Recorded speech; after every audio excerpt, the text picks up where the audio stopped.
આપણાથી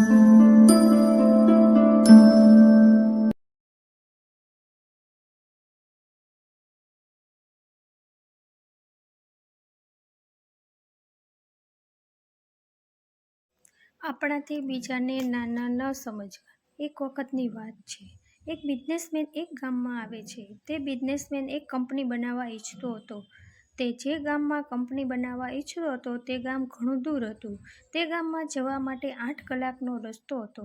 જો ટૂંકા રસ્તેથી જવું હોય તો હોડીમાં બેસીને જવું પડે. તેથી બિઝનેસમેને હોડીમાં બેસીને જવાનું નક્કી કર્યું. આથી હોડીમાં બેસીને જવા માટે નદી કિનારે ગયો. આ નદી કિનારે એક હોડી ચલાવનાર હતો. તે માણસને પૂછ્યું, મારે સામે ગામ જવું છે, તો તમે મને લઈ જશો? પેલા માણસે કહ્યું, હા, લઈ જઈશ. પછી બિઝનેસમેન તે હોડીમાં બેસી ગયો. આ હોડીમાં 2 માણસ હતા. આ હોડીમાં બિઝનેસમેન અને હોડી ચલાવનાર હતા. બંને માણસ વાતો કરતા હતા. બિઝનેસમેને પેલા માણસને પૂછ્યું, તું મને ઓળખે છે? પેલા માણસે કહ્યું, ના, હું તમને ઓળખતો નથી. બિઝનેસમેને કહ્યું, તું ક્યારેય છાપું નથી વાંચતો? દરરોજ છાપામાં મારા વિશે આવે છે. પેલા માણસે કહ્યું, મને વાંચતા નથી આવડતું.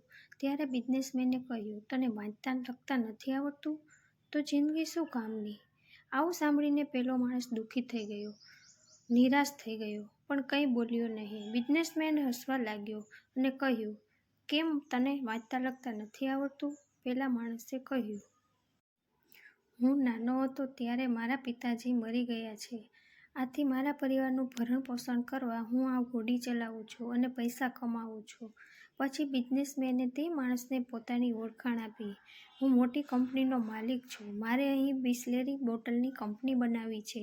સામે દેખાતી નદીના કાંઠે જમીન છે, તે જમીનમાં બનાવવા માંગુ છું. આથી હું અહીં જમીન જોવા માટે આવ્યો છું.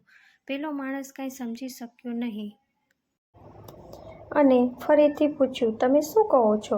ત્યારે બિઝનેસમેને કહ્યું, તું ક્યારે મોટા શહેરમાં ગયો છો? આ માણસે કહ્યું, હું ક્યારેય મોટા શહેરમાં ગયો નથી. આ ગામમાં જ રહું છું. ત્યારે બિઝનેસમેને કહ્યું, તું ક્યારેય ગયો નથી? તો આ જિંદગી શું કામની? ફરીવાર પેલો માણસ નિરાશ થઈ ગયો અને વિચારમાં નાવ ચલાવવાનું ભૂલી ગયો. બધું પાણી નાવમાં આવવા લાગ્યું. બિઝનેસમેન કહેવા લાગ્યો, આ શું થયું? ત્યારે પેલા માણસે કહ્યું, હવે આપણે બચી શકીશું નહીં.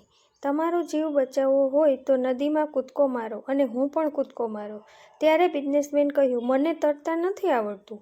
પછી પેલા માણસે કહ્યું, તમને તરતા નથી આવડતું? તો જિંદગી શું કામની? આવું સાંભળીને બિઝનેસમેન શરમાઈ ગયા. પોતાની ભૂલ સમજાઈ ગઈ અને પેલા માણસ પાસે માફી માંગી અને પોતાને બચાવી લેવા કહ્યું.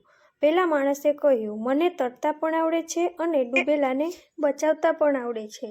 તમે મને પકડી લો, હું તમને બચાવી લઈશ. આવી રીતે બંને વ્યક્તિ કાંઠે પહોંચી ગયા. આ ઉપરથી આપણે શીખ લેવી જોઈએ કે ક્યારે પણ કોઈ માણસને નાનો ન સમજવો, તેની મજાક ન ઉડાવવી.